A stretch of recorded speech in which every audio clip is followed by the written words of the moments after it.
Now, when a company turns their back on the market that helped them get to where they are today, it's pretty obvious that those same people will be the ones to speak with their wallets when the company drastically changes, and those same people will stop supporting the company when they do. Now, even though PlayStation is a household name now, without the Japanese market, it definitely wouldn't have been. And I've mentioned it here a lot on the channel, but Sony's really turned their back on that market because they've just lasered focused in on the West, and unfortunately with that comes things like wokeness, and Japan really doesn't like woke BS and censorship. I can't blame them, but that's finally coming around to bite Sony in the ass because research firm claims fall of PlayStation in Japan is definitive, blames censorship and not realizing Japan's potential. A lot of us knew that this was going to happen eventually, and Sony continued to ignore this market and still just abandon them basically, and they're finally getting a taste of their own medicine. So it says a market researcher has stated that it is definitive that PlayStation will fall in Japan due to things like censorship and not realizing the region's potential. So the Japanese branch of GamesIndustry.biz reports in their article, Monthly Review examining Sony's We Care About the Japanese Market, sure they do. The writer of the ACE Research Institute states that the prior article showed that there are a certain number of Japanese gamers who are quietly angry with Sony or Sony Interactive Entertainment. This isn't really that surprising. A lot of the time people, like gamers, stay quiet when they're angry at a company, especially when they're angry at like a Sony or a Microsoft. They figure that these companies will never hear their voices, so they stay quiet about it, and then eventually they get so frustrated they do talk about it. And I think that that's a position that a lot of people are in. A lot of people I know have come to my channel and have said, I used to not really care what companies do, but they've made so many drastic moves now that I am starting to care. And that means that these companies can't get away with as much as they used to be able to because people are taking note and also speaking up, and most importantly speaking with their wallets. But it says the prior article titled PS5's initial response is about the same as the Wonder Swan. Sony has given up on the Japanese market, discusses the next-gen console's initial sales, and we previously reported how in the first week of sales estimates in Japan, the PS5 sold over 118,000 units, while Microsoft's Xbox Series X/S sold over 21,500 units. So it says that article caused a response from Sony headquarters stating that they value the Japanese market, and similar occurred after a Bloomberg report claimed that PlayStation employees and developers were losing faith in Japan as a market. It's pretty pathetic that a company like Sony has to come out and say, we value this market so much, because if the people of that market felt valued, they wouldn't be so angry at these companies, and if these companies had a lot of faith in what they've been doing for that market, they wouldn't feel the need to come out and say, we care about you too, we haven't forgotten about you. But it says a Sony spokesperson denied the reports and stated that the home market remains of utmost importance.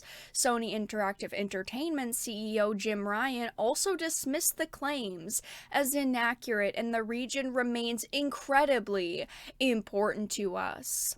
The more recent Yasudo article claims for the past few years, Sony has been clearly focused on the US market, and I believe that the hearts and minds of Japanese users have been steadily shifting away from PlayStation. He also dismisses Sony's statement. I'm sure they really do care about it. However, the feelings are important, but the actions are not. This is so incredibly true. Companies can say whatever the hell they want, but it's the actions that matter, and Sony hasn't been making positive actions to prove to Japanese users that they care about their money and they care about their support and business. So 5 major points that Yasuda claims indicate that this include the 2013 launch of the PS4 being a late start in Japan, and the restrictions on expression and suppress the release of titles for Japanese users. The later undoubtedly refers to the censorship of anime-style sexual content to meet global standards, and this censorship was seemingly forced in Japan. One thing Japanese gamers don't like, that I personally don't like, is censorship. These users are finally starting to say, we don't want to support your bad products, all of this shitty censorship, so we're gonna go somewhere else, somewhere where they actually appreciate the money we're giving to them, and they're actually going to give us the content that we want. And Sony's starting to finally feel the burn of their choices. It says another major point against SIE are the PlayStation 5's introduction videos lacking Japanese narration and had flaws in its fonts and translation. And as expected, Japanese fans were not happy. The fifth and final major point is how the PS5's initial sales in Japan were only slightly higher than the PlayStation 3, had malfunctioning issues, and failed to reach early adopters. It's clear that there are a lot of problems that Japanese users have with Sony now.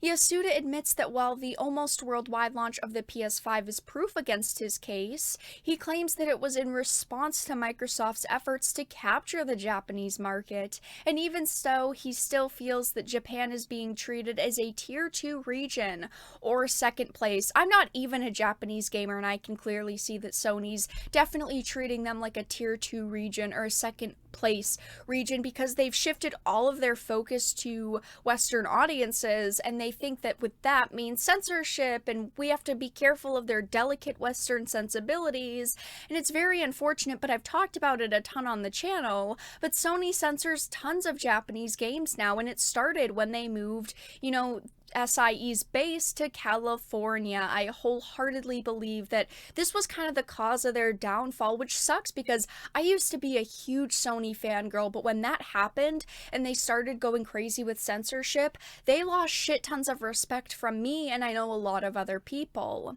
But it says Yasuda then shares the PS5 sales in Japan for its first 6 weeks after launch in comparison to the first 25 weeks of recent consoles, and you can find this graph below.